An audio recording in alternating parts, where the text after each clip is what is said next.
Bueno, buenas tardes. ¿Me escuchan bien, Jorge? Se escucha perfecto. Perfecto. Bueno, buenas tardes. eh, a quienes no me, digamos, conocen de otros cursos anteriores, yo soy Federico Abel, eh, soy abogado, me desempeño en el Poder Judicial de la provincia de Córdoba, donde también integro el Comité de Lenguaje Fácil y, perdón, el Comité de Lenguaje Claro y Lectura Fácil, que ha sido creado en la provincia de Córdoba hace 2 años, con el objetivo de efectuar recomendaciones a los órganos jurisdiccionales de la provincia de Córdoba acerca de eh, cuestiones vinculadas con la redacción que estamos viendo en los últimos 5 o 10 años. eh, algún movimiento que expresa el malestar que existe respecto de lo poco claro, lo críptico, lo barroco que a veces resultan las producciones textuales que generamos en los poderes judiciales. Curiosamente, en la provincia de Catamarca comenzamos con talleres de redacción en forma presencial, entonces ni se hablaba de pandemia. Eh, Yo no sé si en el año 2008 o en el año 2009 tuvimos las primeras experiencias en materia de redacción.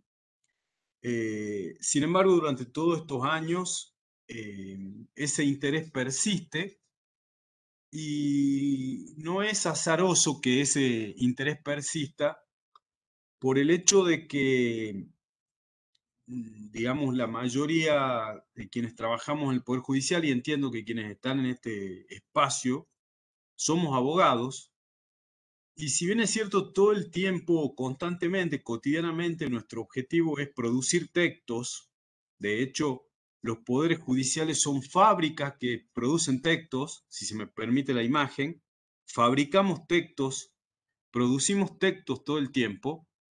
Sin embargo, en nuestras formaciones de grado, digamos en las diferentes facultades de derecho, no nos preparan para producir esos textos. Entonces, al no tener esa instancia formativa, nosotros tendemos a pensar que automáticamente el título de abogado nos otorga a sí mismo las competencias necesarias para producir textos, lo cual es un equívoco. Entonces, ese problema de formación luego tenemos que afrontarlo cuando desarrollamos funciones estatales, en nuestro caso en la órbita del Poder Judicial, pero problemas similares se dan en el Poder Ejecutivo y también en el Poder Legislativo. En el Poder Legislativo, o donde hay que, digamos, quienes comienzan a trabajar en el Poder Legislativo, por ejemplo, asesorando o cumpliendo funciones de asesores legislativos, tener que eh, redactar proyectos legislativos, proyectos de ley. Y lo mismo nos pasa a quienes trabajamos en el Poder Judicial, ya sea que tenemos que producir los textos de decretos, eh, autos interlocutorios, sentencias en propiedad u otras comunicaciones o textos por medio de los cuales se manifiesta el poder del Estado. Entonces, digamos, nos encontramos, perdón, abro un paréntesis. Si a lo largo de la exposición, para que esto no sea algo absolutamente monótono o monocorde, si alguien quiere formalizar alguna pregunta o formularla, yo no tengo ningún problema, me dejan terminar la idea y inmediatamente alguien o bien escribe la pregunta y le pido en ese caso a Jorge o a alguien que la lea en la habilitación del diálogo chat que permite este espacio, o bien me la formula, para mí sería más interesante, y también les diría que si pueden activar las cámaras para que yo no esté viendo solamente nombres, sino ver caras, teniendo en cuenta las dificultades que significan las exposiciones en formato virtual, les pido que en la medida de lo posible habiliten las cámaras y el que quiera formular una pregunta, o bien la escribe en el espacio de diálogo chat, o bien la formula, para lo cual debe activar el micrófono de forma correspondiente. Entonces les decía que el primer problema que teníamos era el problema que carecemos de una formación en las facultades de Derecho para, digamos, un espacio de formación en materia de redacción. Entonces, cuando llegamos o cuando accedemos a un cargo en el Poder Judicial, el problema que tenemos es que nos vemos obligados a repetir esos modelos. El joven que comienza repite el modelo de decreto, el modelo de auto interlocutorio que se encuentra en ese juzgado, en esa cámara o en la Corte de Justicia si le tocara trabajar allí. Entonces, lo que hace es repetir. Y esa repetición no supone ninguna instancia crítica. Entonces, a veces tomamos esos ejemplos como argumentos de autoridad. Repito, tomamos esos ejemplos como argumentos de autoridad. Es decir, los tomamos como que por sí mismos conllevan, son como verdad revelada, es decir, lo tomo, si así se ha trabajado siempre en el juzgado o en la cámara o en la corte, yo estoy condenado a repetirlo. Y digo condenado porque a veces, al carecer de esa instancia crítica, no sabemos si eso que repetimos, si esa fórmula que repetimos, si el usar con mayúsculas o con minúsculas algunas locuciones o palabras, se adecua o no a las normas que rigen, las convenciones que rigen el español, a las cuales también está sujeta esta variante del español que es el español jurídico. ¿Sí? Entonces decimos, primer problema de formación. Segundo, repetimos modelos y adoptamos esos modelos como si fuesen verdades reveladas. Al carecer de una instancia crítica, repetimos esos modelos sin saber si se ajustan o no a las pautas que rigen el español. Al mismo tiempo, vemos o advertimos que los abogados entramos en un ciclo endogámico con los propios abogados que defienden o que representan a las partes en los procesos que se sustancian ante el Poder Judicial, en las distintas causas que se sustancian ante el Poder Judicial. ¿Por qué? Porque ellos adoptan como autoridad también en materia de redacción los textos que produce el Poder Judicial.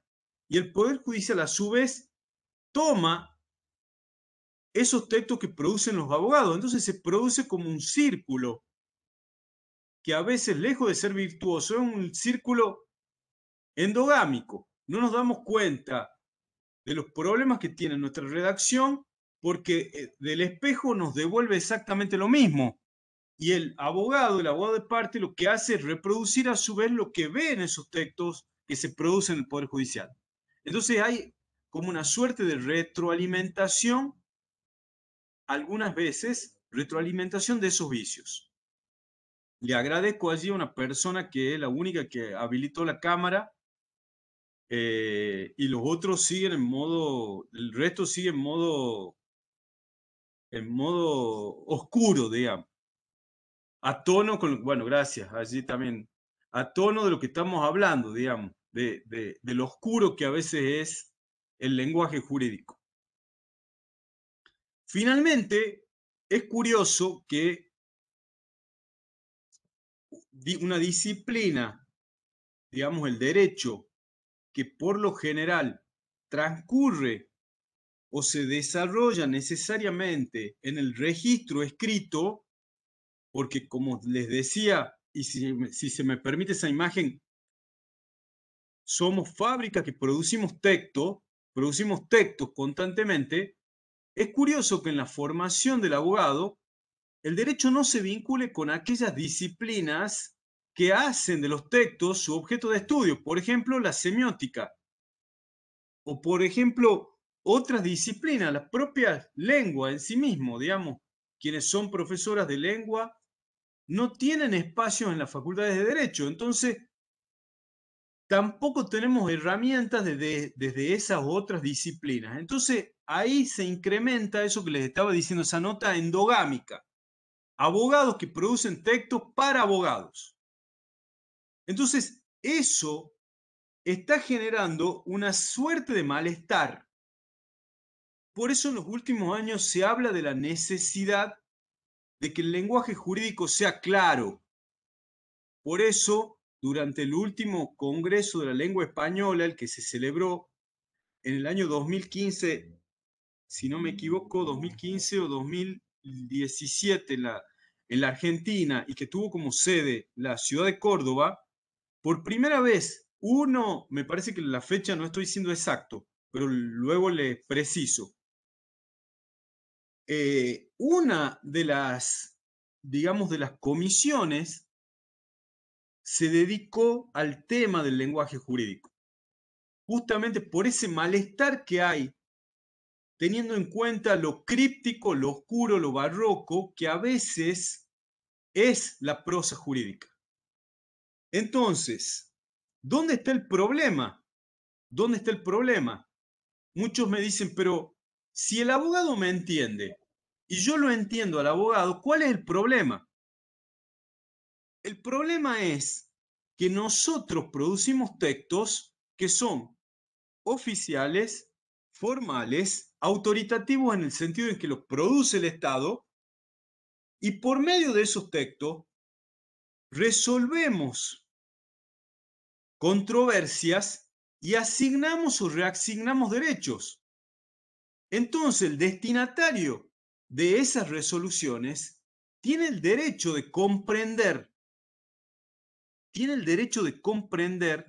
lo que nosotros producimos en tanto que eso los afecta. Y esto que estamos diciendo no es solamente algo.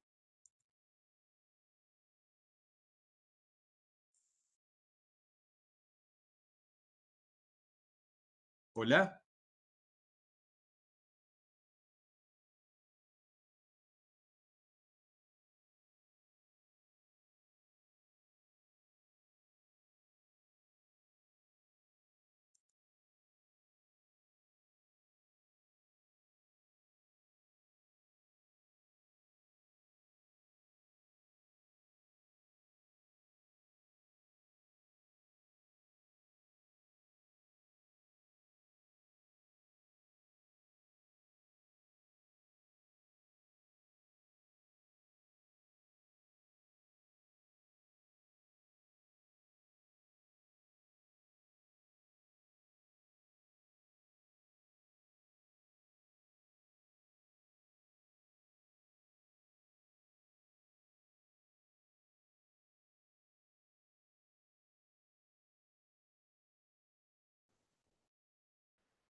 Doctor, creo que tiene el micrófono apagado. Perdón, les decía que tuvimos un problema porque me decía a mí que la pantalla me decía que el programa se había cerrado o no respondía. Les decía yo que creo que había llegado a decirles que producimos textos desde una función que es la función estatal y que trataba de responder al argumento que me dijeron en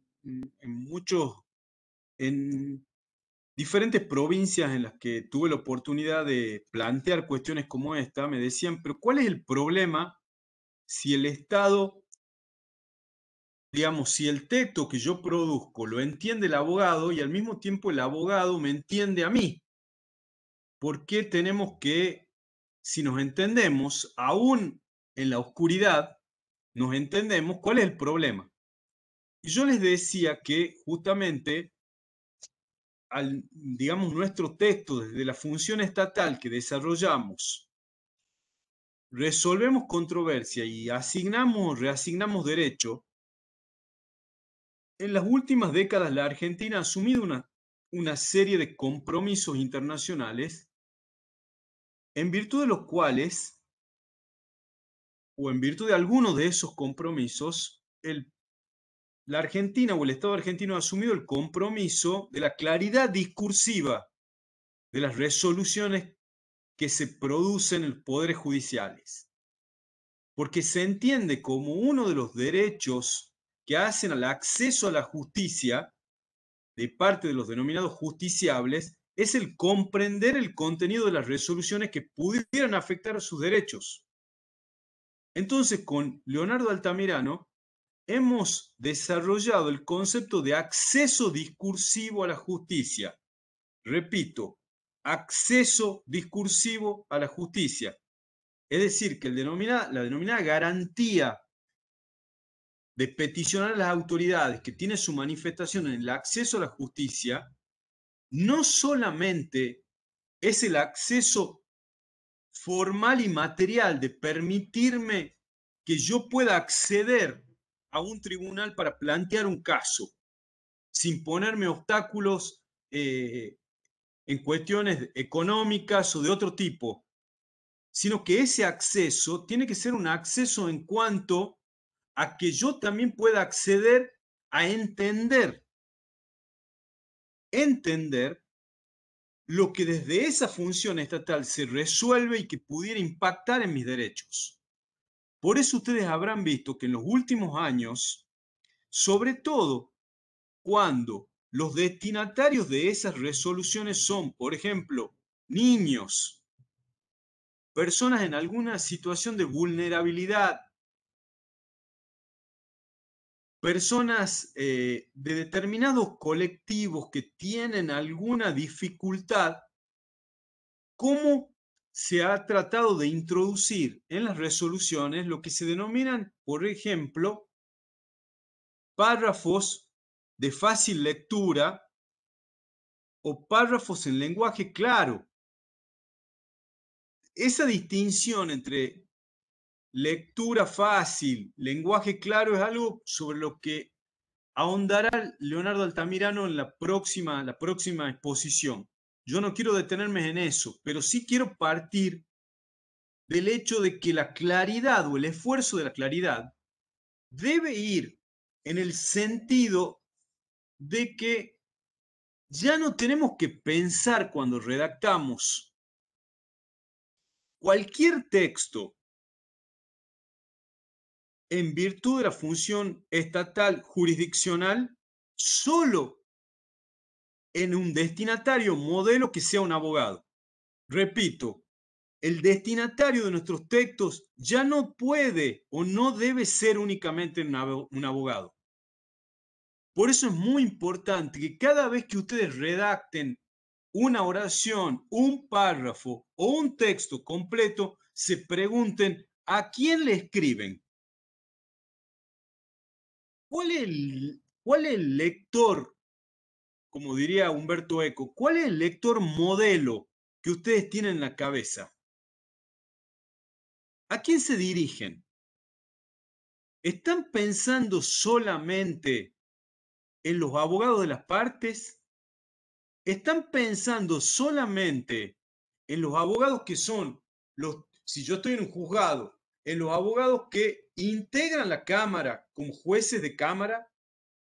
¿O si como integrante de una Cámara estoy pensando en los abogados que integran la Corte o Tribunal Superior de Justicia en tanto vocal o ministro de esa Corte o Tribunal Superior de Justicia? ¿O estoy pensando en quien va a redactar un artículo de doctrina en la ley NOA o en otra revista jurídica? ¿Estoy pensando solamente en un abogado? ¿O estoy pensando ya en otros posibles destinatarios?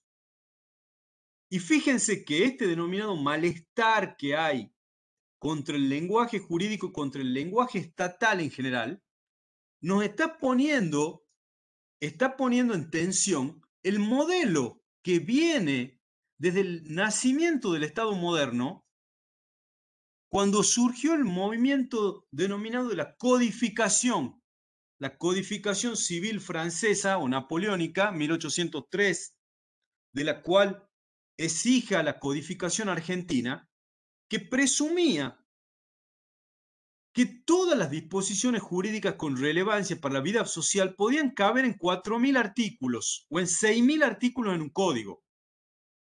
Y que ese lenguaje jurídico estatal que se debía traducir en unas pocas reglas simples, claras y precisas, era conocido por todos. Y de ahí viene la ficción, que fue muy importante para el progreso del derecho, de que la ley se presumía conocida por todos. De allí dimos al salto de que lo que yo producía como resolución era entendible. Lo entendían. ¿Lo entendía quién? Lo entendía el abogado. Por eso, como consecuencia de ese movimiento, la publicidad de los actos de gobierno terminaba siendo una publicidad especializada. Porque si yo le diera hoy el boletín oficial a alguien que no es abogado, probablemente no entendería o entendería poco. Y lo mismo si tuviera que leer una resolución. Entonces muchos me dicen, pero ¿cuál es el problema? Yo voy al médico o yo voy al odontólogo y no me explica, no me hace una traducción. ¿Cuál es el problema? Yo quiero que me solucione el problema. Supongo que la persona que asiste a la justicia le pasa lo mismo. No le interesa ninguna traducción, le importa que le solucionen el problema. Y mi respuesta es, no hay punto de comparación entre la función que puede desarrollar un médico y la que desarrolla un abogado, en este caso de una función estatal.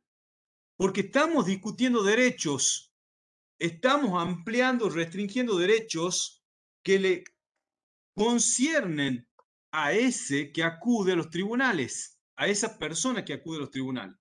Entonces, ella tiene el derecho de comprender, amén de la traducción que luego pudiera hacerle el abogado que la representara.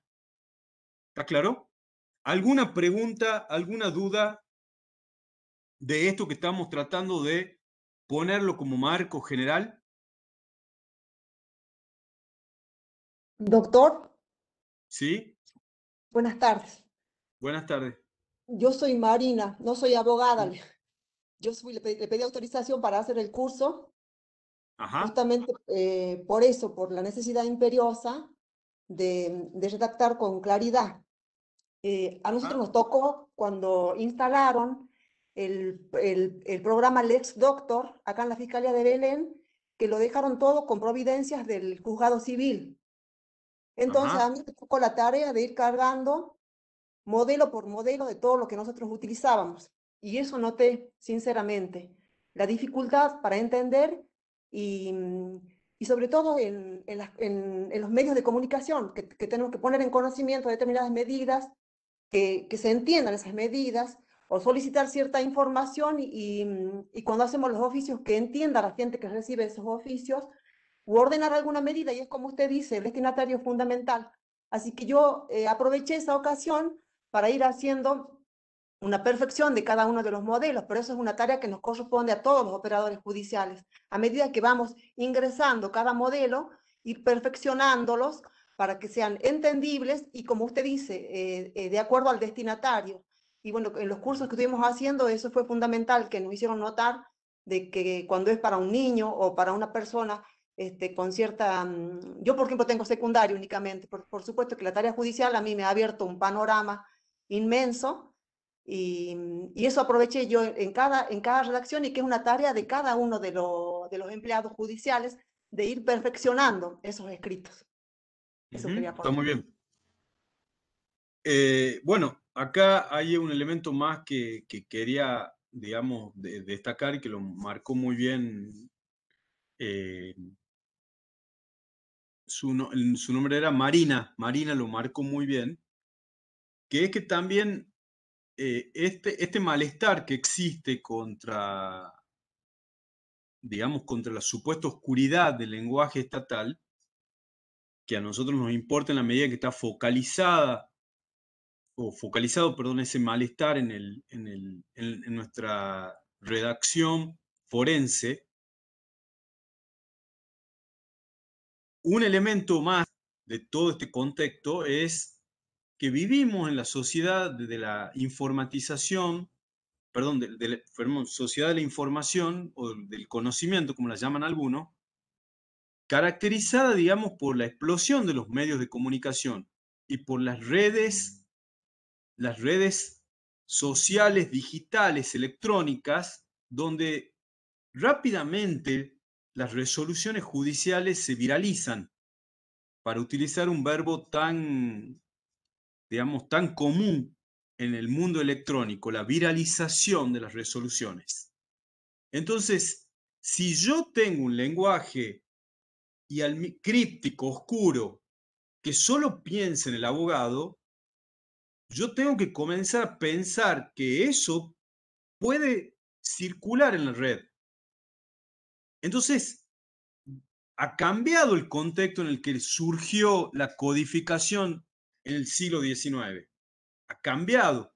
Entonces, ese cambio tiene que obligarnos necesariamente a adecuar la forma en la que nosotros producimos nuestros textos, ¿sí? Y la otra cuestión es,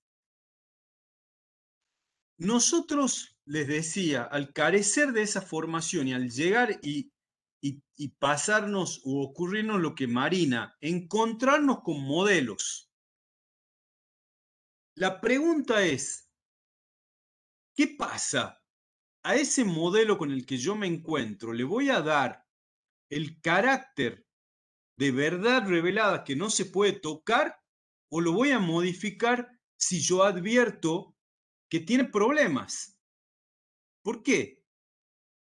Porque el lenguaje jurídico no puede disociarse del lenguaje cotidiano porque ustedes y yo hablamos todo una lengua que es común, que es el español. Y el Estado, al mismo tiempo, adopta esa lengua como la lengua oficial. Pero al adoptarla como lengua oficial, la adopta con todas las convenciones que circunvalan al español y a las cuales está atada el español. No es que yo voy a crear una suerte de español paralelo que es el español que se me ocurre a mí, sino que ese español que yo voy a redactar, o en el idioma en el que voy a redactar, tiene reglas que yo no puedo desconocer y son reglas que yo debo adoptar necesariamente. Por eso voy a compartir ahora por un minuto. Ustedes díganme allí si ya ven lo que yo estoy compartiendo. ¿Sí? ¿Ya ven? ¿Pueden ver, Jorge? Ahora sí, doctor. Ahora sí. Sí se ve. Bueno, fíjense, no se puede ceder ante la oscuridad de los textos jurídicos ni normalizar tal circunstancia. No se puede normalizar, no puedo tomar como normal. Yo veo la palabra sentencia redactada con mayúscula inicial y digo, es normal. Y me pregunto, ¿por qué es normal? Se adapta a las convenciones del español que yo coloque la palabra silla con mayúscula inicial. Si yo les dijera a todos ustedes, saquen una hoja, voy a hacer un dictado y le coloco la palabra árbol. Ustedes van a escribir árbol hasta donde yo considero que lo harían con minúscula, porque es un sustantivo común. Lo mismo pasa con la palabra sentencia. Es un sustantivo común. Entonces, ¿por qué la colocan algunos con mayúscula inicial como ya vamos a ver en algunos ejemplos? ¿Por qué? Por temor reverencial, porque así lo vieron en los modelos, porque cree que da más autoridad colocar sentencia con mayúscula, o fiscal con mayúscula, o magistrado con mayúscula, o recurso con mayúscula. Y mi respuesta es, son todos sustantivos comunes. y hasta donde yo sé, en español los sustantivos comunes no llevan mayúscula inicial. Entonces la pregunta va a ser, ¿me voy a ajustar a los cánones del español o voy a seguir reproduciendo el modelo con el que me encontré? Y que al no ponerlo en crisis, lo repito. Y al repetirlo acríticamente, normalizo tal estado de cosas. Y al normalizar tal estado de cosas, lo único que hago es dificultarle las cosas a los jóvenes que ingresan, porque cuando ingresan dicen, bueno, ¿por qué yo, que llevo 15 minutos en el Poder Judicial, voy a intentar modificar esto que está estabilizado hace 50 años? ¿Sí? Esa es la pregunta. Por eso nosotros decíamos, no podemos darnos el lujo de seguir ampliando la brecha con los ciudadanos. No podemos darnos ese lujo. Bien, entonces, ¿cuáles son los ejes de esta propuesta? La primera, simplificación léxica. Simplificación léxica. Perdón, ¿alguien quiere decir algo? Sí, yo, doctor, disculpe, no, yo soy empleada también, soy de acá del Poder Judicial de Belén, y entiendo con respecto a lo que usted plantea de las mayúsculas en sentencia, no hace a la formalidad del instrumento, Por por supuesto. supuesto cuando... Por supuesto que hace la formalidad del documento. Y como hace la formalidad del documento, yo como les digo en todos los espacios que tengo, le hago quedar al Estado que no conoce las reglas de la lengua en que se pronuncia. Repito, si yo coloco la palabra sentencia con mayúscula, cuando estoy hablando de la sentencia en general, y le coloco mayúscula inicial, yo le hago quedar al Estado, que es el que se pronuncia por mi intermedio, como un ente que desconoce la lengua en la que se pronuncia. Repito, todos los problemas que yo tengo en no respetar estas reglas del español, se las imputo al Estado. Porque no se trata de un instrumento privado o de un instrumento particular que yo estoy produciendo. Estoy produciendo desde una función estatal. Entonces, a quien le imputo todos los problemas es al Estado. ¿Se entiende lo que acabo de decir?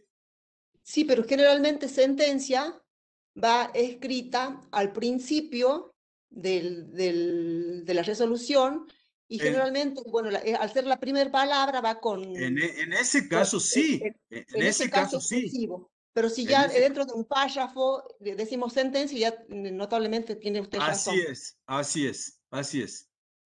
Exactamente, usted lo ha dicho. En primer lugar, entonces, la simplificación léxica. ¿Qué quiere decir eso? Toda lengua descansa sobre tres parantes o descansa sobre tres patas. La primera de ellas es la pata léxica, unidad terminológica. Es decir, que todos, y por eso tenemos un diccionario oficial, y si tenemos alguna duda acerca de qué quiere decir, como solemos plantearnos, un término, vamos y buscamos en el diccionario. Entonces hay unidad léxica.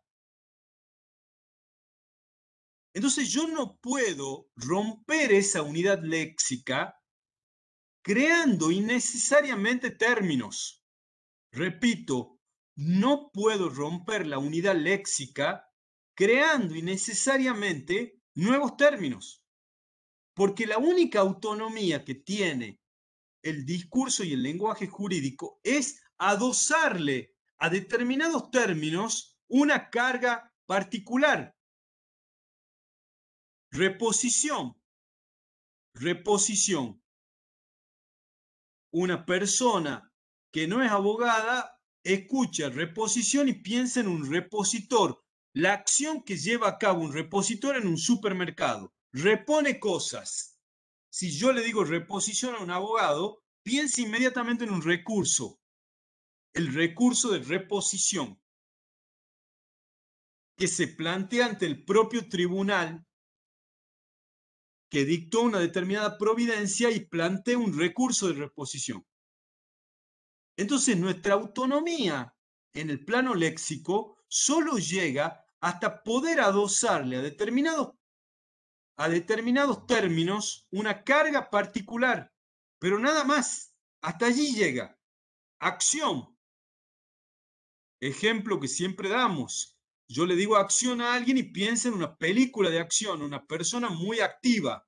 Si yo le digo acción a un abogado, inmediatamente piensa en términos procesales. Ahora bien, esa autonomía no puede llevarme, por ejemplo, estoy por compartir otro documento. Ya ven allí que es un documento de Word y que dice algunos ejemplos. ¿Lo están viendo? ¿Sí? Sí, se ¿Lo ve. están viendo? ¿Sí? Bueno, Sí, doctor, ya se ve. en este segundo párrafo que estoy marcando ahora yo, dice en un punto, bien pudo privarlos de la documentación acreditatoria. Documentación acreditatoria. Aquí, quien redactó esto quiso simplificar, pero de la forma en que quiso simplificar, fue creando un término que solo genera problemas. La documentación que acredita. Él debió decir la documentación, o ella debió decir la documentación que acredita, sin dejar pasar que una línea antes, ese incita, que es con S, lo había puesto con C. Pero vamos a otra cosa. El sentenciante. Fíjense, creamos otra palabra, sentenciante.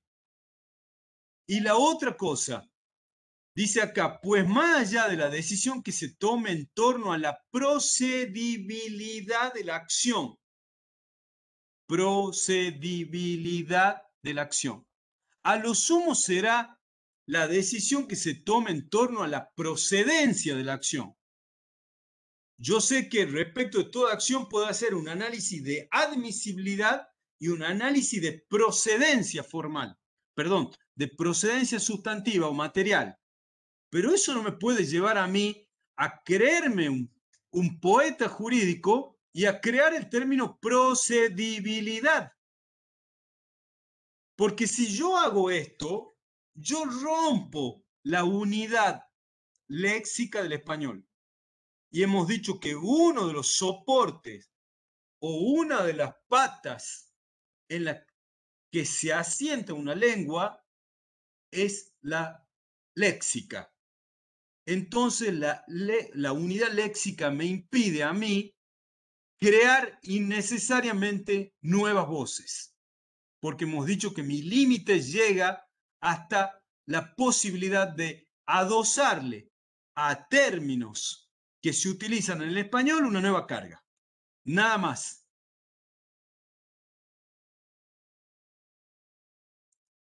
¿Sí? Sí, doctor, sería como estar inventando, digamos, términos para que quede bonito, digamos, y darle como una cosa, no sé, términos extraños, pero además de la simplicidad, no solo también es para la parte externa, sino, por ejemplo, a mí me tocó estar en una mesa de entrada donde la tarea es múltiple, o sea, desde caratular, recibir las cosas. Cuando recibís un decreto, que generalmente ya lo hacen todos los empleados, de un 333 donde se imputa, rebuscan tanto, ponen tantas cosas que vos tenés que leer todo eso y estás en mesa de entrada, tenés a alguien en la ventanilla para atender, te suena el teléfono y vos tenés que leer y caratular además de en la carátula, cargar en la computadora y no se Ujú. puede encontrar lo que se tiene que poner directamente, está contemplado en tal y que en el dispositivo no es necesario todo eso, opino yo. O sea que también desde la tarea nuestra, que somos casi todos empleados, Está bien. no somos abogados, la simplicidad. Eso, por ejemplo, ella acaba de utilizar la palabra dispositivo. ¿Por qué? Porque escucha dispositivo normativo. Y en realidad no hay ningún dispositivo. El dispositivo es un medio, un artefacto para lograr algo. Pero no hay dispositivo normativo, hay disposición normativa si se quiere. O Pero dije, por qué lo dijo ella? Porque porque lo lo escuchó, lee todos los días y lo escucha todos los días. Entonces, el problema que tiene esto del tomar términos acríticamente es reproducirlo. Entonces, lo que ella hizo es reproducir lo que escucha o lo que lee. Entonces, ese es el problema que yo les decía del repetir modelos sin someterlo al tamiz crítico. Ahí, entonces, les decía yo, el primer soporte, entonces el soporte léxico. Tengan cuidado de no romper la unidad léxica. El segundo sostén de toda lengua es la gramatical. Primero, la unidad léxica que a ustedes lo obligaba en tercer grado, cuando no entendían una palabra y hacían el triple análisis. El primer análisis lo llamaban semántico, por eso que tenía que ver con la unidad léxica, y por eso iban al diccionario a buscar qué quería decir esa palabra. Luego, hacían un análisis que llamamos morfológico. Queríamos saber si era un verbo, si era un sustantivo.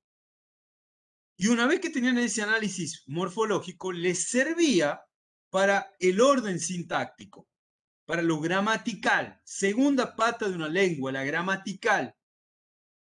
La gramatical. Y aquí, dos recomendaciones.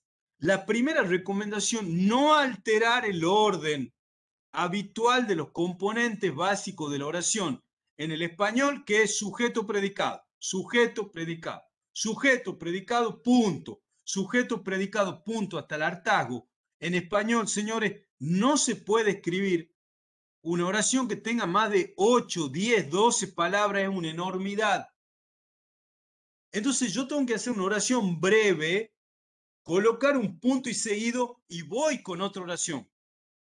O 8, 10 palabras, punto y coma y otra oración. Y el conjunto de oraciones que están unidas temáticamente se llama párrafo. Pero yo no puedo, segundo problema que tenemos que evitar, es el párrafo unioracional. Así lo llama la Real Academia Española. El párrafo unioracional que es típico del lenguaje jurídico, dice la Real Academia Española. ¿Por qué? Porque bajo la forma de que es una única oración, es tan larga que en realidad es un párrafo que parece una única oración. Y aquí les voy a presentar ese párrafo unioracional en un ejemplo extraído de una resolución de la provincia de Catamarca.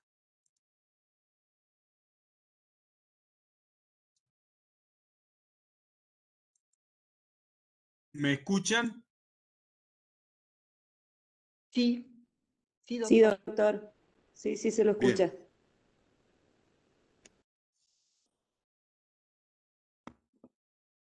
Estoy tratando de compartir. ¿Ahora me siguen escuchando ustedes? Hola. Sí, doctor, sí se escucha.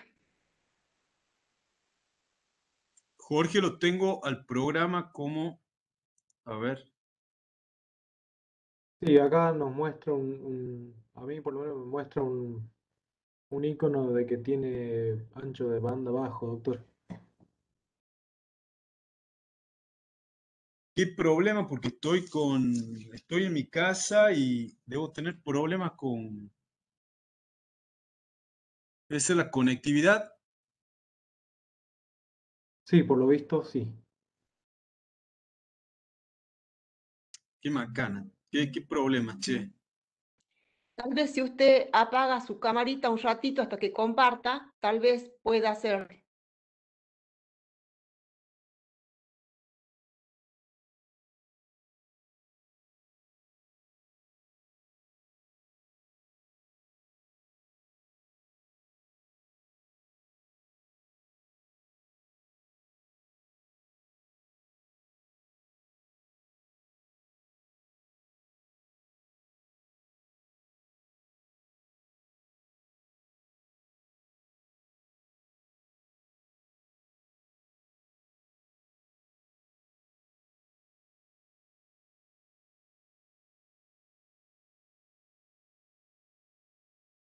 ¿Me escuchan, Jorge? Sí, se lo ¿Hola? escucha. Sí, se Perfecto. escucha. Bueno, ahora les voy a compartir. Entonces yo les decía, primera pata, la pata léxica, unidad léxica, que no hay que romper. La segunda pata es la pata gramatical, las reglas que dominan la gramática española. ¿Qué hago con las palabras para conformar oraciones y luego párrafos y con esos textos? Entonces, ¿qué les decía en este acápite denominado unidad gramatical? Les decía orden sintáctico. No rompan el orden básico del español, sujeto, predicado, punto, punto y coma y otra oración. Para no caer en el problema de las oraciones, los párrafos unioracionales, como los llama la Real Academia Española. Fíjense en este primer párrafo. Ustedes verán allí este primer párrafo. Yo le digo párrafo, pero en definitiva es una oración. En la sentencia en la que yo extraje, o la sentencia de la que extraje, este párrafo es una oración. Tiene 99 palabras. Si yo intentara leer las 99 palabras, seguramente sufriría un episodio cardíaco, porque me asfixiaría al intentar leer, lo cual ya es un indicador de que hay un problema. Entonces, fíjense, ¿qué es lo que hace el joven que comienza a trabajar en tribunales? Cree que la calidad de los textos jurídicos se mide por la extensión de los textos. Primer dato, la calidad, cree, se mide por la extensión de los textos. Y en segundo lugar, cuando conforma párrafos u oraciones, también tiene desprecio por la extensión. Dice, yo no puedo conformar oraciones breves, porque en mi juzgado, en mi fiscalía, en mi asesoría o defensoría, o en la propia corte, yo veo que son oraciones largas. Entonces lo que yo tengo que hacer es reiterar ese formato. Entonces cuando él termina una oración, en lugar de colocar un punto y seguido o un punto y coma, coloco una coma y un gerundio. Coloca una coma, un gerundio y coloca otra oración. Termina esa oración y en lugar de colocar un punto y coma o un punto y seguido, repite el mismo procedimiento. Coloca una coma y coloca otra vez un gerundio. Entonces cree que de esa forma el gerundio funciona como una suerte de conjunción o de conector. Y lo único que va haciendo es alargando innecesariamente una oración que ya debería haber terminado hace varias oraciones atrás, porque en realidad son varias oraciones. Y es un párrafo escondido en una oración. ¿Se entiende lo que digo? Fíjense, dice, en efecto, este máximo tribunal provincial, otra vez, provincial, no entiendo por qué la P mayúscula, no hay ninguna razón para que esté con mayúscula esa P. minúscula. Este máximo provincial ha sostenido esa coma allí. ¿Qué hace? ¿Por qué esa coma allí? Ninguna función, la quito a la coma. En efecto, este máximo tribunal, que yo diría directamente, esta corte, fíjense, de 3 palabras yo voy a bajar a una. Esta corte ha sostenido, amigos, abro paréntesis, así como ustedes hasta el hartazgo dicen en materia procesal que uno de los principios fundamentales es el principio de la economía procesal, existe un principio también en redacción que es el principio de la economía. Economía de palabras, si yo con una sola palabra o con 2 palabras puedo decir lo que digo con 4 o 5, opto por la variante más simple, 2 palabras. Y segunda cuestión, busco entonces la forma más simple, economizo. Esta corte ha sostenido reiteradamente y otra vez, ¿qué hace esa coma allí? Ha sostenido que coloca coma. Si hace eso, le está pegando un hachazo a la oración. Innecesariamente, quito la coma. En efecto, esta corte ha sostenido reiteradamente que el amparo judicial se distingue de las demás acciones por la índole de los derechos subjetivos materiales que tiende a tutelar. Está dicho todo. Está dicho todo. Fíjense que hasta a mí ya me costaba seguir leyendo. Ya está. O sea, aquí, tutelar, yo tenía que hacer como mínimo un punto y coma o como máximo un punto y seguido. Y desde ahora los desafío a que encuentren si en los textos jurídicos hay punto y coma. Y no lo van a encontrar. ¿Por qué? Porque la fatigamos a la coma. Fatigamos a la coma porque hacemos oraciones extensas. Y cuando hay que poner punto y coma para cerrar la oración o colocar punto y seguido, colocamos una coma y vamos con el gerundio. Punto. Que tiende a tutelar. El amparo entonces se distingue de las demás acciones, por la índole de los derechos subjetivos materiales que tiende a tutelar.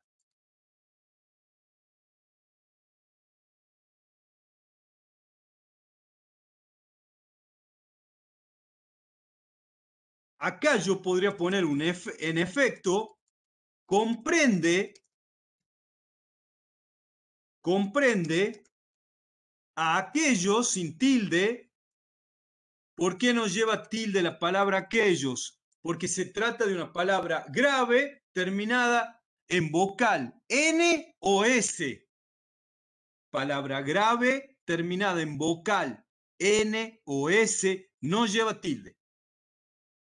En efecto, comprende a aquellos que, por su claridad y evidencia, no admiten discusión judicial a su respecto. No admiten discusión judicial. Podría dejarlo ahí. Pero supónganse que dejo pasar ese a su respecto. Ya dije todo otra vez. Punto. Punto y cómo, punto.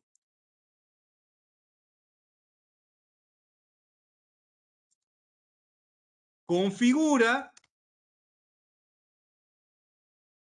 o si quieren, así, coma, configura una garantía constitucional dotada de un procedimiento sumarísimo y de excepción en el cual no deben escatimarse los medios que aseguren los efectos jurídicos de su razón de ser. Otra vez, punto y coma, esto ha llevado a la Corte Suprema a sentar doctrina de que la arbitrariedad o ilegalidad manifiesta deben ser claras, notorias, ostensibles. Es decir, lo que en el texto fuente era una única oración, léase lo que la lo que la RAE llamaba párrafo unioracional, acá nosotros hicimos una oración, 2 oraciones, 3 oraciones, 4 oraciones. Y cada oración hemos tratado que no pasen, mire, esta última tiene 22 palabras. ¿Sí? O sea, lo que antes era una sola oración de más de 100 palabras o de casi 100 palabras, la hemos reducido a 4 de 18 o 20 palabras como máximo, promedio. ¿Sí? ¿Sí?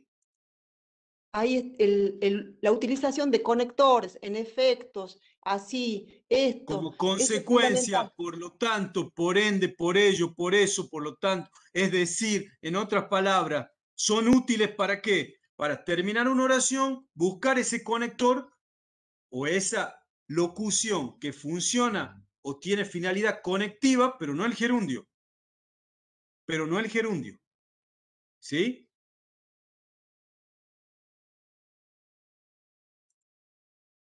Bien. ¿Alguna pregunta?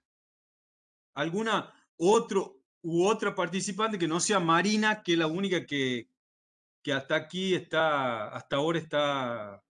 ¿Alguna pregunta, alguna observación? Ninguna. Bueno, fíjense lo que dice la RAE, la Real Academia Española, sobre el párrafo unioracional. Dice, en la redacción jurídica tradicional se ha impuesto como norma, especialmente en las sentencias, que el párrafo debe estar formado por una sola oración, que el párrafo debe estar formado por una sola oración. El resultado son párrafos enormes, enormes, llenos de informaciones secundarias, plagadas de incisos, sembrados de referencias acumuladas, de meandros sintácticos, de coordinaciones ensartadas en diferentes niveles y subordinadas de todo tipo y condición. Párrafos que ni siquiera los profesionales pueden seguir en su lectura. Párrafos que ni siquiera los profesionales, entre paréntesis, abogados, pueden seguir en su lectura. O sea, el mensaje es oraciones breves, oraciones breves, sujeto, predicado, punto y coma o punto y seguido y va a la próxima oración. No le temamos a las oraciones breves. Comencemos a modificar esa cultura asentada en la creencia falsa de que los textos jurídicos se miden por su extensión, la calidad se mide por la extensión, y eso extrapolado sintácticamente invita a párrafos u oraciones interminables. Esa es una falsa creencia. Bien, dicho esto,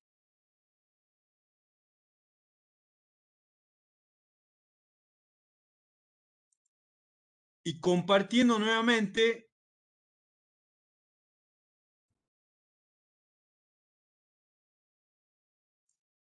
hemos dicho, primera pata, unidad léxica, segunda pata,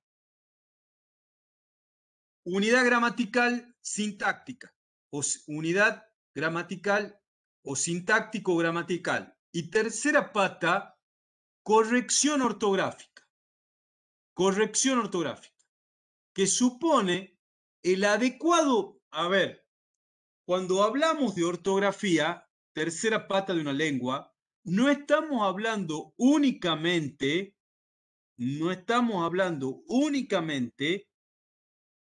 de las reglas para la acentuación gráfica de las palabras. Repito, ortografía no es solamente reglas para la acentuación o representación gráfica de la tilde, no, que lleva o no lleva algunas palabras. Ustedes vieron que hace un rato yo les dije, grave terminada en vocal, N o S no lleva tilde. Sino que también la materia ortográfica supone adecuado uso de los signos de puntuación, reglas para el uso de las mayúsculas y de las minúsculas, reglas para la abreviación de palabras o de conjuntos de palabras, léase siglas, acrónimos, abreviatura. Todo eso también forma parte de la ortografía. Y otro contenido más de la ortografía española es son las pautas para los elementos gráficos, porque acá también le decíamos moderación gráfica. Otra recomendación, la moderación gráfica, es decir, eviten el dispendio de las marcas gráficas, léase negritas, cursivas, subrayados.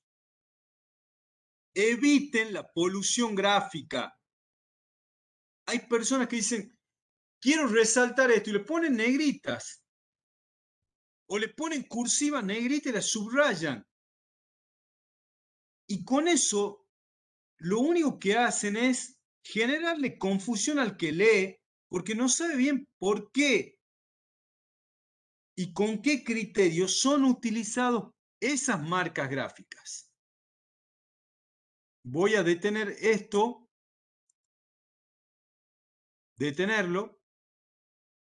para que veamos algunos ejemplos de lo que estamos diciendo.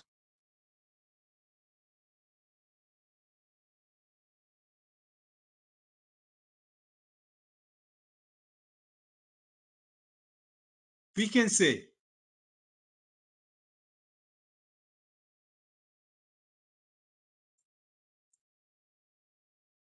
ya, ¿están viendo los ejemplos? ¿Están viendo que es un documento de Word con ejemplos?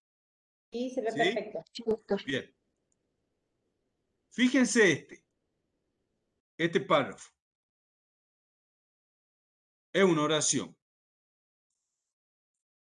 Dice, como punto de partida, debo señalar que este instituto, denominado suspensión del juicio a prueba,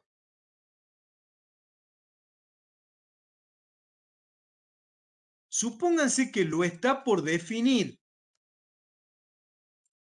y quiere destacarlo.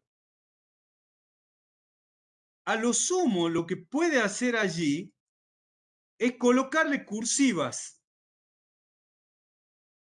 porque el valor que tienen las cursivas o las comillas, una de las posibilidades, ya lo van a ver con Leo es el valor definicional. Es decir, esto es lo que se denomina uso metalingüístico. Estoy por definir un término, un concepto. Entonces, él quiere destacar eso. Pero el destacarlo en este caso llega a las cursivas, no a las mayúsculas, porque no es un nombre propio, aun cuando en el derecho penal sea asimilable a un instituto en propiedad y haya unidades no sé, en penal 2 que se denomine la suspensión del juicio a prueba. Pero eso es una cuestión didáctica propia de la materia. No lo convierte en un nombre propio que obligue a colocarlo con mayúscula inicial.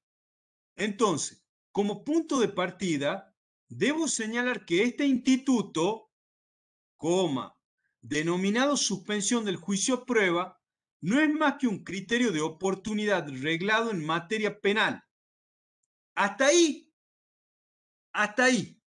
Yo acá tengo que hacer un punto. Fíjense, nos encontramos con el mismo problema que hace un rato. tenemos una oración de 100 palabras. Oración de 100 palabras.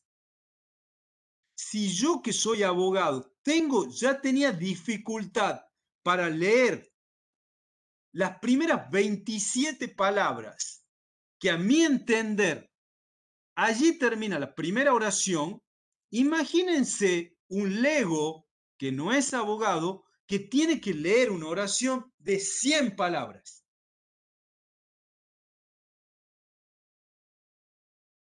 Es un problema. Entonces, vamos de nuevo. Como punto de partida, acá si quieren pongo una coma, debo señalar, yo allí me preguntaría si es necesario, supónganse que esto de un juez, que yo utilice la primera persona, yo quitaría como punto de partida este instituto denominado suspensión del juicio a prueba, no es más que un criterio de oportunidad reglado en materia penal. Punto. Y Este, con acento, acá, este instituto. bien, buena pregunta. Si yo le pongo, a ver, ¿por qué Marina me está haciendo esta pregunta? Este instituto, ¿no? No el que está utilizando ahora, sino este instituto lleva. Espere. Yo ya no puedo poner este instituto porque ya tengo instituto aquí. Entonces no puedo caer en redundancia. Yo no puedo poner este instituto de nuevo porque 8 palabras atrás puse instituto. ¿Está? Entonces este ya reemplaza a este instituto. ¿Sí? Ahora, ¿a dónde va la pregunta de Marina? Si es que yo la interpreto bien. Históricamente, no, digamos, hay una regla en español según la cual si yo le coloco tilde a los monosílabos por regla no llevan tilde. Repito, los monosílabos por regla no llevan tilde. Salvo que yo quiera, ¿ustedes ven lo que yo estoy escribiendo? ¿Están viendo lo que yo estoy escribiendo? Sí. Sí.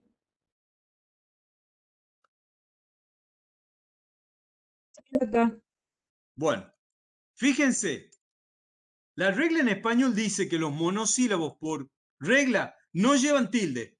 Por ende, si ustedes llegan a la provincia, a la ciudad de Santa Fe, y en la calle ven un cartel que dice Santa Fe y la palabra fe con tilde, vayan a la municipalidad y pidan un libro de quejas, porque la palabra fe no lleva tilde, porque es un monosílabo. Los monosílabos en español no llevan tilde. Por ende, ¿cuándo utilizo la tilde? Si yo estoy hablando de tu casa, acá, casa es sustantivo y este tú es un modificador. Ese adjetivo, tú, está acompañando al sustantivo, por ende no lleva tilde. Ahora, si yo me refiero a ti, yo, tú, es decir, me refiero al pronombre, lleva tilde para marcar que en esta hipótesis está funcionando como modificador o como adjetivo, funciona adjetival, y en este caso está funcionando como pronombre. Entonces, esto es lo que se denomina tilde diacrítica. Diacrítica. Es decir, utilizo la tilde para marcar que la palabra está funcionando mi casa otra vez, o bien yo digo, me hago daño a mí mismo. fíjense, mi casa es lo mismo que tu casa. Ese mi cumple la misma función. Mientras que en este caso me hice daño a mí, ese mi con tilde funciona como pronombre. Entonces, para marcar que en un caso estoy utilizando el monosílabo mi como pronombre y en el otro caso, con función de adjetivo, coloco la tilde. Lo mismo en este otro, te. Yo te quiero. Ese te, otra vez pronombre. Pero si me refiero al te, sustantivo, infusión, le pongo tilde para marcar que no está funcionando como pronombre, sino como sustantivo. Lo mismo pasa con sí y sí. En el primer caso, funciona como conjunción.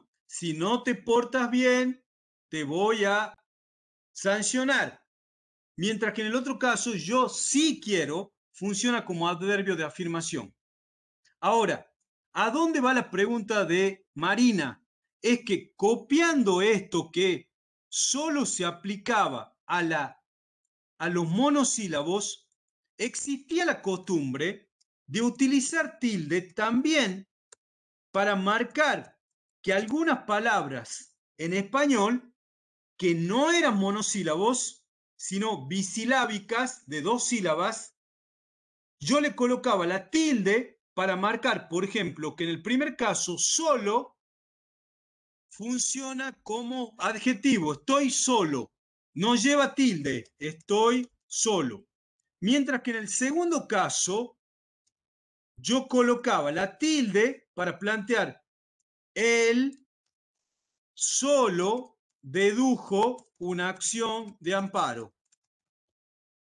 Y ese solo hacía pensar, digamos, implicaba que lo estaba utilizando como adverbio. Él solamente dedujo una acción de amparo. ¿Está claro? Entonces, en este caso, le ponía la tilde para decir está funcionando como adverbio, mientras que aquí está funcionando como adjetivo.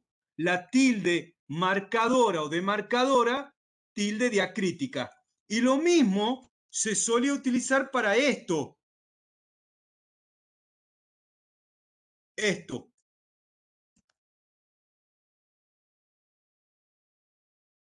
Entonces yo decía, fíjense que ya acá el Word me lo marca como error.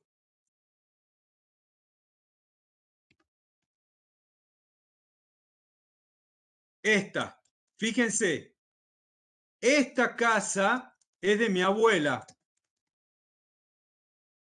Está claro que esta está funcionando como adjetivo de casa que es sustantivo.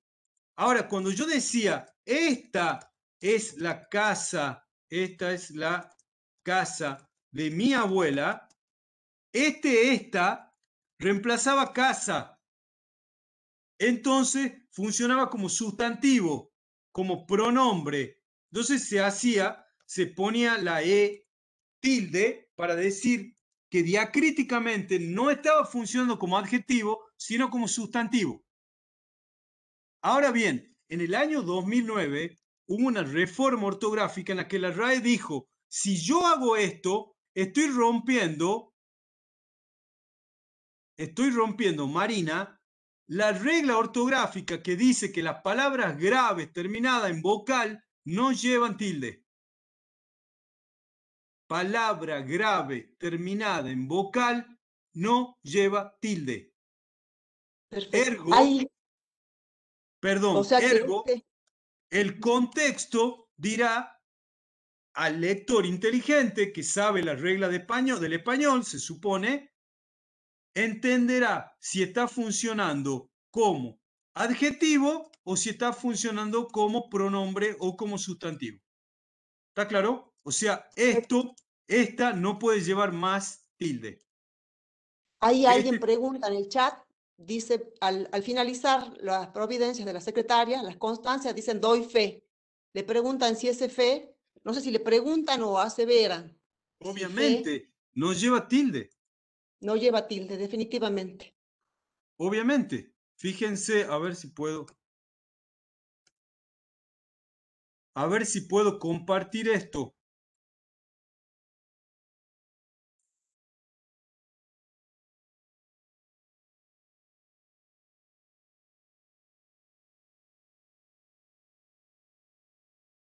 A ver si puedo compartir para que para que vean.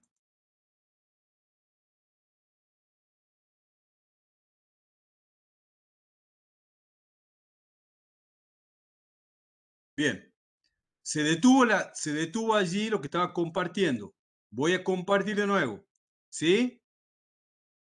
Comparto. ¿Están viendo?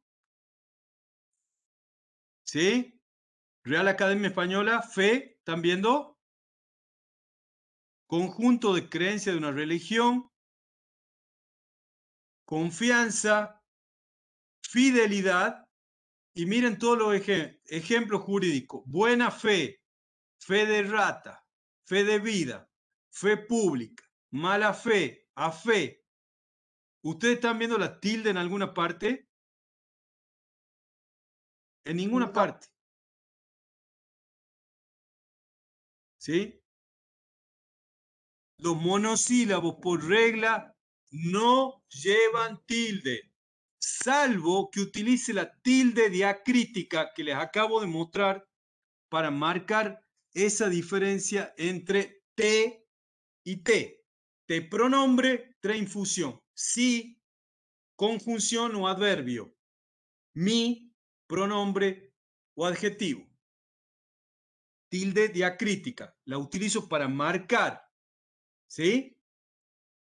Y ya vieron que esa tilde diacrítica menos se la utiliza ahora para las palabras de 2 sílabas que me pueden o pueden generar problemas en la regla ortográfica según la cual las palabras graves terminadas en vocal no llevan tilde. ¿Alguna otra pregunta? Podemos volver al ejemplo entonces.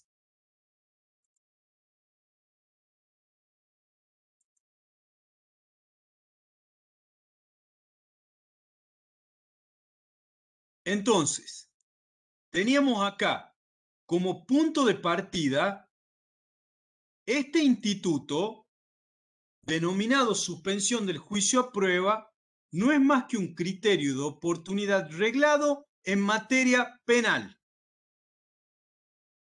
Este posibilita que, durante el transcurso del mismo proceso penal, o acá tenía el permite, este permite que durante el transcurso del mismo proceso penal,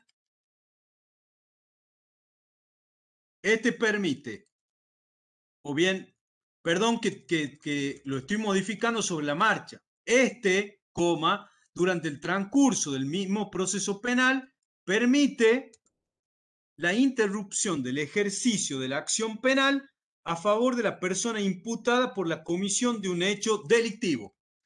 Fíjense, hasta ahí llegué. Otra vez, la oración termina aquí. Y fíjense, 30 palabras.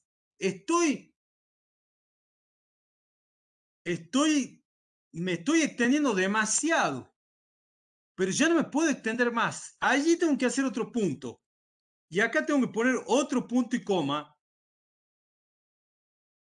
Entonces, durante el transcurso del mismo proceso penal, permite la interrupción del ejercicio de la acción penal a favor de la persona imputada por la comisión de un delito. O acá, si quieren, podría ir con el instituto para dejar acá o sea, el imputado, bajo ciertos parámetros y condiciones fijados por la autoridad judicial competente. Fíjense, autoridad judicial competente. Estamos en la hipótesis de que es competente. Estamos en la hipótesis de que es competente. ¿Para qué vamos a colocar el tema de la competencia? Si no es un problema de competencia, entonces bajo ciertos parámetros y condiciones fijados por la autoridad judicial, se encontrará sometido, se encontrará sometido, se someterá a prueba por un plazo determinado. Acá puedo hacer un punto y coma. Una vez cumplimentadas, una vez cumplidas. ¿Por qué esa palabra larguirucha, cumplimentada? ¿Por qué? O sea, le quitemos al lenguaje jurídico toda esa flema, le quitemos toda esa... Utilicemos palabras usuales. Cuando ustedes, si tienen hijos en la casa, lo mandan a hacer un mandado, que vayan a comprar algo a la esquina, en la hipótesis de que fueran a comprar, cuando vuelve el chaval o el niño, le dicen, ¿cumplimentaste todo lo que te pedí? No. ¿Cumpliste o no cumpliste? Entonces, ¿por qué vamos a ir a una palabra una vez cumplidas tales condiciones de forma satisfactoria hasta la conclusión de aquel periodo, el tribunal declara extinguida la acción penal? O sea, otra vez, de una única oración, hicimos 1, 2, 3, 4. ¿Se están dando cuenta por dónde pasa el juego? El secreto acá es reescribir constantemente. Sujeto, predicado, orden, punto y coma, punto y seguido, otra oración. Claridad, economía y esas tres patas. Unidad léxica,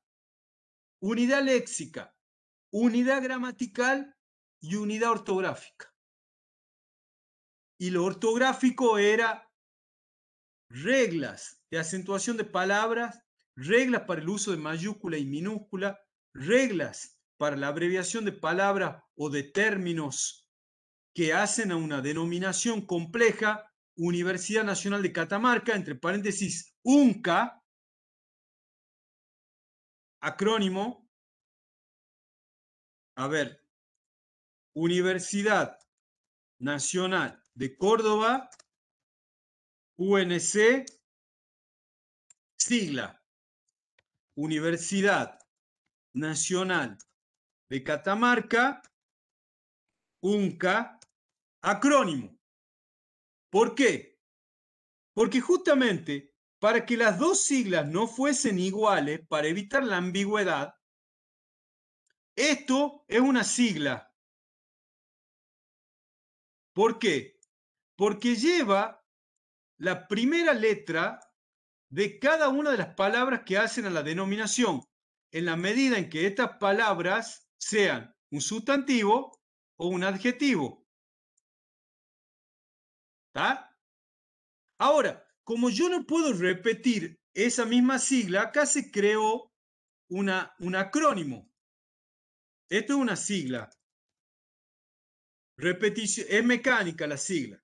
Tomo la primera letra de cada una de las palabras. Mientras que acá se creó un acrónimo.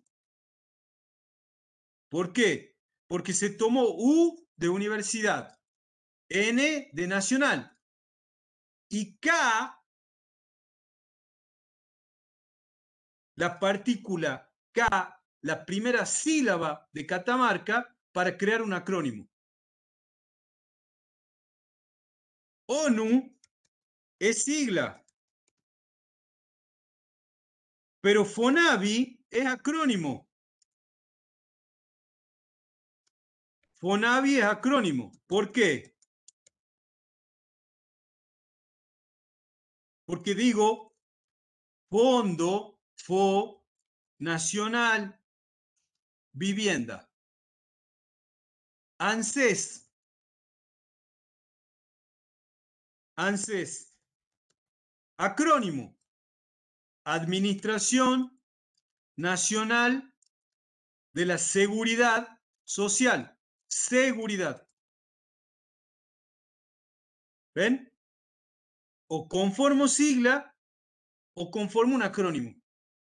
Y en todos los casos, todas las letras, ven que no, yo no conozco punto. No estoy haciendo eso. UNC con punto, no. Eso es inglés, no es español. En español va así, UNC. Y con las 3 letras, en ese caso, en esta sigla, con mayúsculas. ¿Sí? ¿Ven? Pregunto. Código Civil y Comercial. ¿Cómo hacemos? ¿Así o así?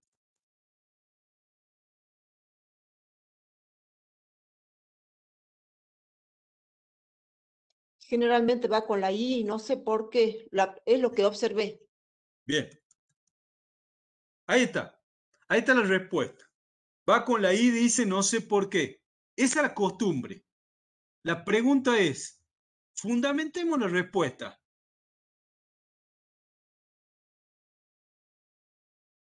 ¿Alguien puede explicarme o decirme por qué? ¿Por qué sí o por qué no? Yo les dije, la regla es, coloco para la conformación de la sigla la primera letra de cada una de las palabras que hacen a la denominación en la medida en que esas palabras sean sustantivos o adjetivos. Y hasta donde yo sé, en mi barrio, esa Y es una conjunción. No es ni sustantivo ni adjetivo. ¿Por qué? A mi entender, eso hay que colocar la sigla que es código CCC. Pero ¿por qué hacen algunos así? Porque la RAE, la Real Academia Española, también tiene una regla que dice solamente quedan en las siglas expresadas la primera letra de cada una de las palabras en la medida en que sean sustantivos y adjetivos, salvo que la conjunción, sea fundamental para la identificación de la sigla, por ejemplo, en Médicos Sin Frontera. Entonces queda la sigla Médicos Sin Frontera. La pregunta es, ¿esta conjunción I es tan importante sustantivamente para marcar que nuestro código es la confluencia de los viejos códigos civil y comercial que antes estaban por separados? ¿Es tan importante mostrar esa I colocándole en minúscula para marcar esa confluencia? A mí me parece que no. Yo la dejaría así. Pero hasta que no tengamos hojas de estilo, verán que algunos colocan de una forma y otros de otra. Lo importante es tener una respuesta, tener fundamento para ver cuál de las dos posiciones se sostiene. ¿Sí? Bien. Bueno, ¿alguna pregunta?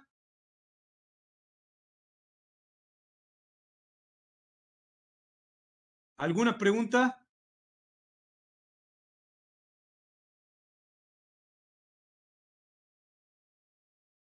Ninguna. Bueno, seguimos.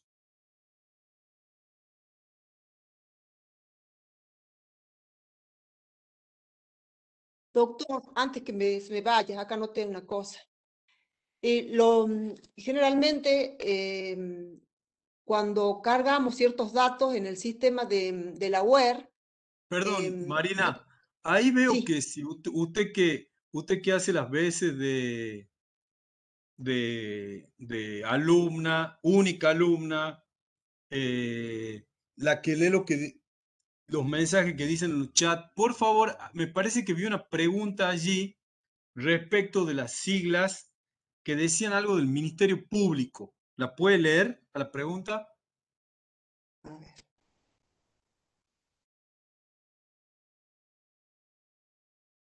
o la persona que la formuló que la lea. pueda leer. Ministerio Público, no la puedo encontrar. Perdón, por favor, la persona que haya formulado una pregunta que yo vi ahí rápidamente, que decía algo del Ministerio Público y hacía una pregunta, ¿cómo sería? Que la formule la pregunta.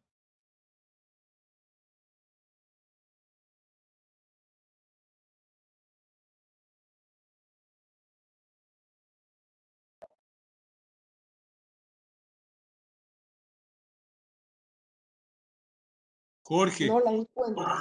No la encuentro yo. Dice, nomás, en Jorge. realidad Chaile. hay una pregunta ahí que dice, ¿cómo sería el caso del Código Procesal Penal, me parece? Sí. Sí. Que hace una Claro. persona que trabaja en el Ministerio Público Fiscal. Sí. Exacto. ¿Dónde está y cuál sería la pregunta? ¿Cómo sería en el caso del CPP? O Sí, sea, me está parece que bien. es el Código Código- Procesal Penal.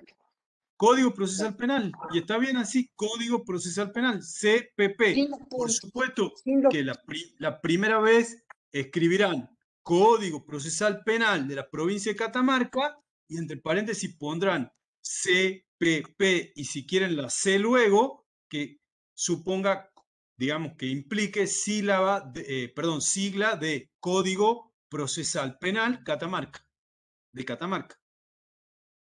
¿Sí? ¿Quedó claro? Código, está bien, CPP y yo le pondré la C para no confundir con el CPP de Córdoba o de Tucumán. Si es de Tucumán es CPPT, el de Córdoba CPPC y habría que ver luego, bueno, estoy en Catamarca, coloco la C. Listo. Alguien más pregunta, Virginia Gómez. ¿Y el ante mí que certifico está bien? Supongo que será si el mí lleva acento. Sí, está bien. Ante mí, coma, que certifico. Está bien, va Y con alguien tilde, sí. pregunta si o es oración o párrafo. Cuidado, dice, cuidado, no sé si se refiere a qué. O sea, una oración es de hasta un punto y Ujú. un párrafo incluye varias oraciones. ¿Será a eso que se refiere? No sé, Enrique Aguirre, ¿está Enrique Aguirre? Enrique, ¿O es oración o párrafo? Escribió. sí, sí, Yo, está claro. ujú, Por eso dijimos que un párrafo es el incluye conjunto de varias oraciones. oraciones que están unidas temáticamente. Se puede suplantar, en efecto, no Perdón, sé, justamente la RAE, Real Academia Española, lo que dice es que en lugar de conformar un párrafo, es decir, subdividir ese párrafo en un determinado número de oraciones, lo que se hace una sola oración, que en definitiva es un párrafo, como si contiene sustancia para un párrafo, formalmente se la coloca como si fuese un solo párrafo, como hemos visto allí, perdón, por eso la RAE lo llama oración, digamos, párrafo unioracional. Tiene la forma de una única oración, pero en realidad debería ser fraccionada en varias oraciones que conformen un párrafo. Bien, y para pasar a otro párrafo, se hace punto y tendría que aparte. variar el tema. Punto y aparte. Punto y aparte Punto y y aparte comienza el para párrafo pasar a siguiente. otro párrafo. ¿Se puede suplantar, en efecto? Pregunta Virginia Gómez. No sé en qué situación. En efecto, ¿será en algún ejemplo que dio usted, doctor? Sí, sí, bueno, yo les decía que hay muchas posibilidades, muchos conectores. El contexto nos dirá que el contexto ¿Qué nos puede conector decir, usar? claro, qué conectores usar o qué posibilidades. Bueno, fíjense, acá esto que decía, acá, esto es lo que les voy a marcar, lo que les decía Enrique, no me acuerdo el apellido. Fíjense, esto es lo que la RAE critica. ¿Lo están leyendo? ¿Están leyendo allí? Que en relación al tema, ¿sí? ¿Lo están Sí, doctor. viendo? Sí, sí. Sí, Bueno, doctor. Sí, se ve perfecto. otra vez, fíjense, tenemos formalmente, tenemos una oración aquí que tiene 104 palabras. Es un problema. A esto vamos a ver que nosotros tenemos que tomar la decisión de que también la tradición en materia de redacción jurídica y la Corte Suprema a veces la sigue, la Corte Suprema de Justicia de la Nación, que es como que radica, el problema radica en que generalmente nuestra sentencia, siguiendo la codificación procesal española, estaban o están divididas en 4 partes, por lo general.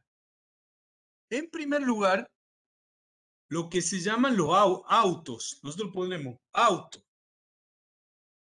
Vistos estos autos o visto el estado de la causa, tal, primera parte de la sentencia. Introduzco, digo que visto el estado de la causa, vista la presentación hecha o visto lo que fuera, resulta, viene la segunda fase, resulta o resultando que, y allí venía la enumeración de los hechos o actos procesales cumplidos. La tercera, considerando la fase de los fundamentos de las consideraciones que el tribunal hace. Y por último, la cuarta fase, que es la fase resolutiva, resuelve. Entonces, vista la presentación, visto el estado de la causa, resultando, y allí venía todo, digamos, todo lo relacionado con los hechos y actos procesales, los hechos acontecidos, los actos procesales cumplidos, las consideraciones y, por último, la parte resolutiva. Como consecuencia de eso, suele colocarse arriba considerando. Entonces, se entiende, considerando que, entonces cada párrafo comienza considerando que en relación, que sobre esta cuestión, que, y se repite el que. Yo considero que no es necesario comenzar así, y por eso, por ejemplo, la Corte Interamericana, ya les voy a mostrar ejemplo la próxima clase. Por ejemplo, en el encabezado mismo, la Corte Interamericana pone en algunos casos considerando que.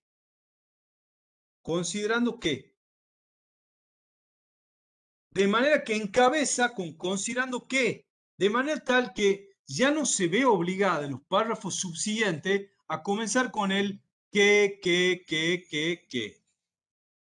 Esto es algo que también podemos modificar. Pero bien, acá dice este magistrado o magistrada que en relación, allí vería una coma, que en relación al tema, tengo dicho que. Amigos, tenemos que evitar esto. El que 2 puntos. Porque el que, ya lo van a ver con Leo, supone una cita indirecta y no una cita directa como la que viene aquí. Yo voy a utilizar la cita directa, que es la que está utilizando acá este magistrado, que es cuando directamente va a citar un precedente propio o un precedente de otro tribunal, citando un fragmento. Entonces, yo tengo que decir, tengo dicho lo siguiente, o tengo dicho esto, 2 puntos. Y ahí viene la cita, pero no puedo decir tengo dicho que. Sí puedo hacer esto, tengo dicho que la cosa juzgada es lo que quieran, punto. Esa es una cita indirecta, pero diferente es si yo digo, tengo dicho esto, dos puntos. La cosa juzgada es,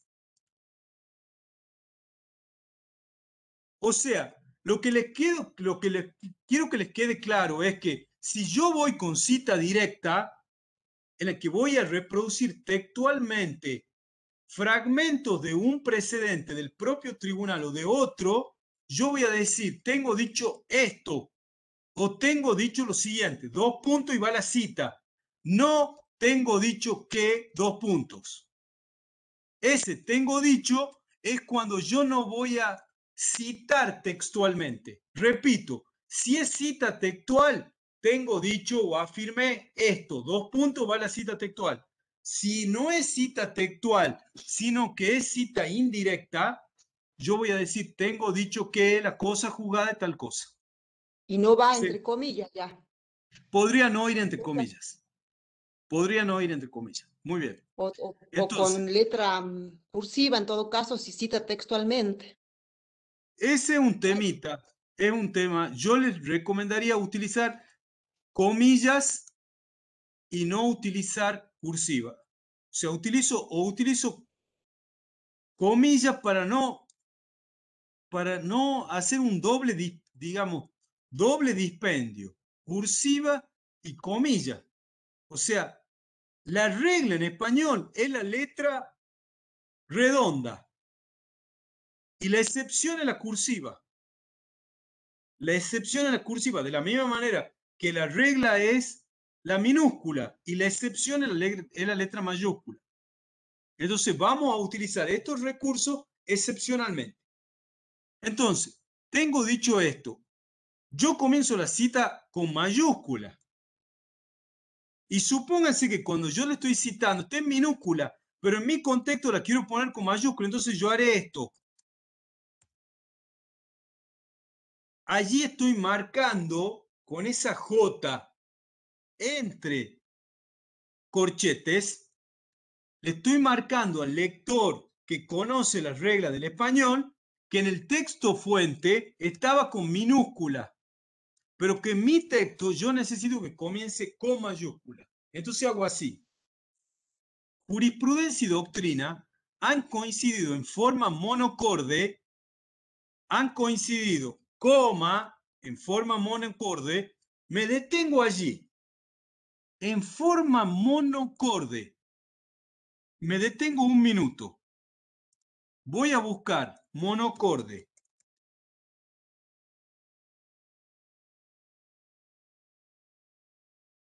Voy a compartir ahora nuevamente con ustedes.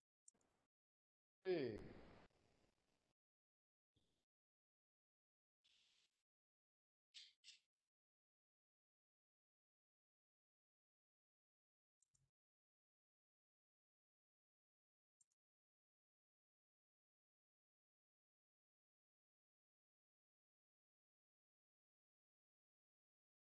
¿Están viendo ya el diccionario?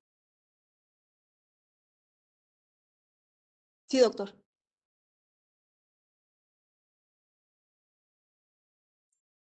Dice monótono, insistente y sin variaciones. Tercera acepción, que repite la misma nota. Monótono. Habría que ver si esa figura de repite de forma monocorde es la más feliz. Pero yo les digo, antes de utilizar un término, por favor, vayan al diccionario. Busquen qué quiere decir esa expresión. Pero volvamos al ejemplo. Dice así, jurisprudencia y doctrina. Jurisprudencia y doctrina han coincidido en forma monocorde por vía de principio que los jueces de grado son soberanos. ¡Qué palabra! Son soberanos. Me parece una palabra demasiado, me parece una palabra no solamente muy terminante, sino me parece una palabra que tiene una connotación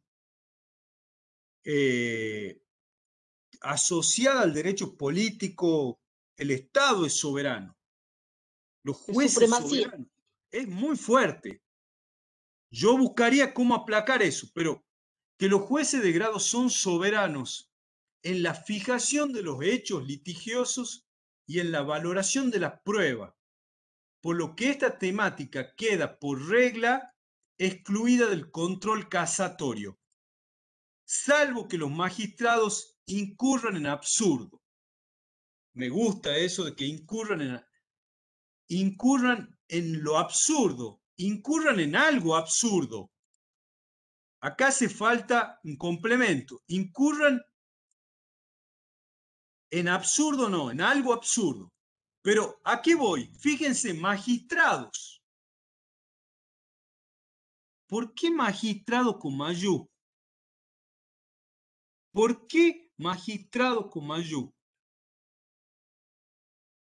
Magistrado con mayúscula por costumbre o por temor reverencial. No tiene otro fundamento. No puede ir con mayúscula. Y vamos a ver, cuando ustedes entren al diccionario de la RAE, Real Academia Española, voy a dejar de compartir esto un minuto y les voy a mostrar acá.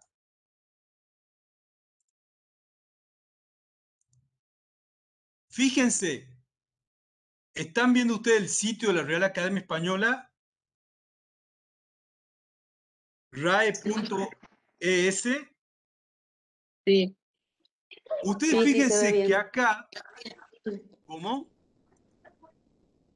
¿Lo ven? Sí, Arriba, doctor. arriba dice diccionarios a mano izquierda.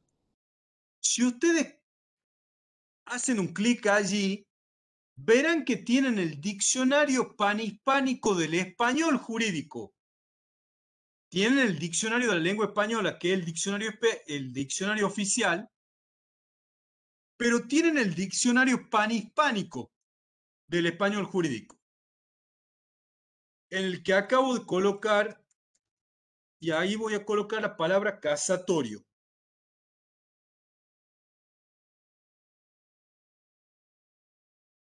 Bueno, fíjense, ven, dice que la palabra casatorio no está regulado, no está registrada la palabra casatoria.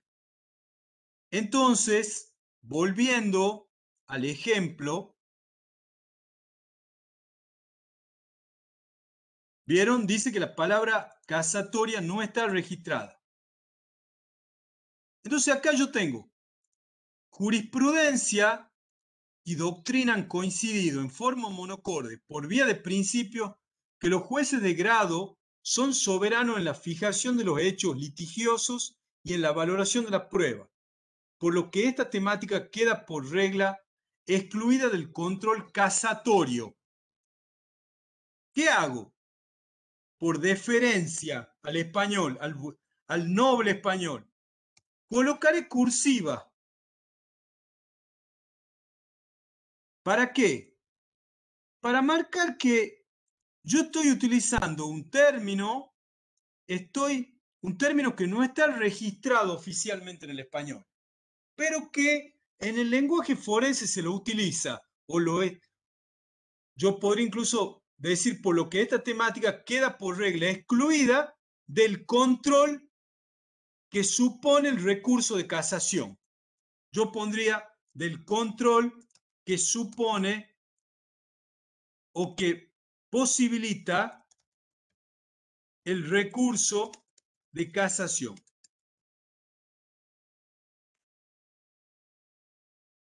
Y acá, Y si queda muy Angélica, larga la oración, hago un punto y coma y pongo esto, salvo que los magistrados incurran en y absurdo. ¿Dónde está el problema que yo encuentro en absurdo? Otra vez vamos a compartir el diccionario.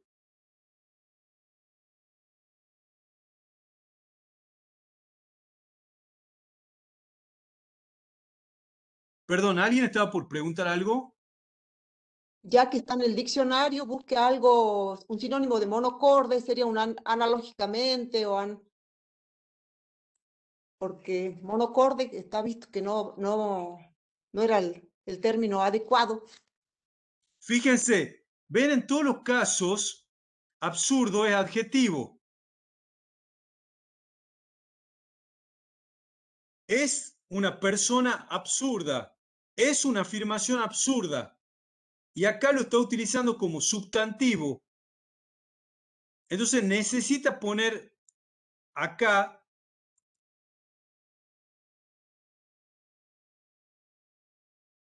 voy a detener.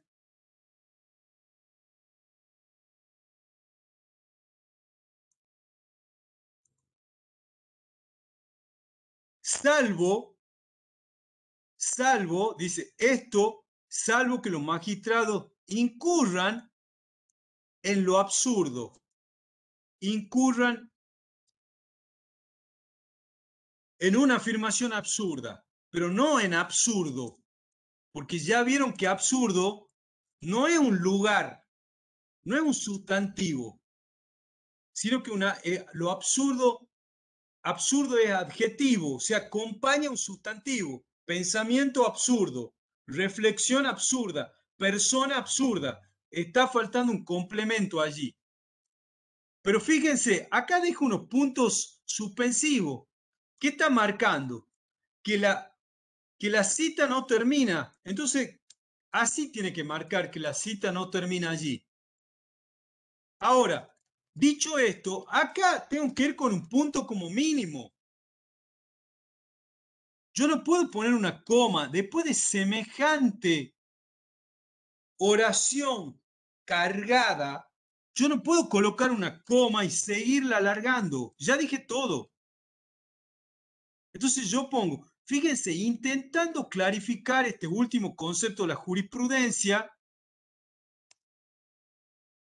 Entonces yo digo, la jurisprudencia ha intentado clarificar este último concepto. Punto. En ese sentido, ha dicho que tal desviación se configura cuando lo resuelto escapa a las leyes lógicas o resulta imposible o inconcebible. Otra vez, miren, acá hace un punto y coma y de nuevo implicando la tiene con el gerundio.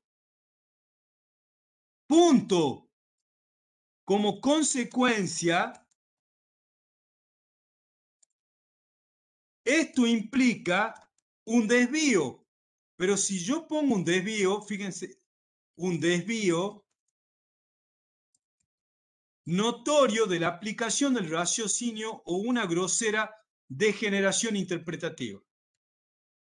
Fuerte lo de degeneración interpretativa. El absurdo es el error grave y manifiesto que conlleva conclusiones contradictorias, incongruentes o incompatibles con las circunstancias objetivas de la causa. Extremo necesario para demostrar la falta de prudencia jurídica del juzgador. ¿Está? O sea, otra vez, de una única oración originaria, nosotros hicimos 1, 2, 3, 4 y 5. O sea, eso es lo que les recomiendo. Recomiendo eso. Sujeto, predicado, orden. Hasta el hartazgo lo que les digo. 1. Simplificación léxica. 2. Orden sintáctico. Sujeto, predicado, punto y seguido, punto y coma y nueva oración. 3. Corrección ortográfica. Corrección ortográfica. Corrección ortográfica es, utilizo las mayúsculas cuando corresponde. Corrección ortográfica es, constituyo bien o constituyo con arreglo a las normas del español, las siglas y acrónimos. Y evito colocar dispendio de negrita, de cursiva, etc. ¿Sí? Bueno, hasta aquí llegamos. Salvo alguna pregunta, seguimos la próxima clase. Seguimos este encuentro, lo continuamos la próxima clase. No sé, ¿alguna pregunta, alguna observación, Jorge? Aparentemente no hay más preguntas en el chat. Bueno, espero que les haya servido. Gracias por el encuentro, gracias a la escuela por la posibilidad de que otra vez volvamos a discutir sobre estas cuestiones que son tan necesarias. Y bueno, seguimos entonces la próxima clase. Doctor, ¿Sí? hay una pregunta en el chat ¿Sí? que yo se la voy a leer si quiere. Sí. A ver, espere que entre, a ver. Sí. Dice, doctor, ¿qué opina de la legislación escrita en lenguaje inclusivo? Espéreme que se me fue de nuevo ahí. Sí, sí. Miren, ese es un tema que lo va a tratar Leonardo detenidamente, así que me parece que sería mejor, o si quieren, por allí un tema que requiere algunas precisiones y ahora ya me parece que no tenemos tiempo, pero Bien. tenemos que, o Estaba sea, hecha la pregunta. sí, ya la vamos, pero ya el lenguaje inclusivo lo tenemos que comenzar a utilizar del momento en que tenemos, por ejemplo, palabras como fiscal, que tienen variantes femeninas, que es fiscala, o edil, o concejal, que tienen variantes femeninas, que son concejala. Entonces, comencemos a utilizar la fiscala. Algunos pueden decir, no me gusta. Bueno, también la RAE ha receptado whisky con G y diéresis en la U. Y algunos dirán, bueno, lo seguiré escribiendo en inglés y pondré cursiva para marcar que es una palabra inglesa.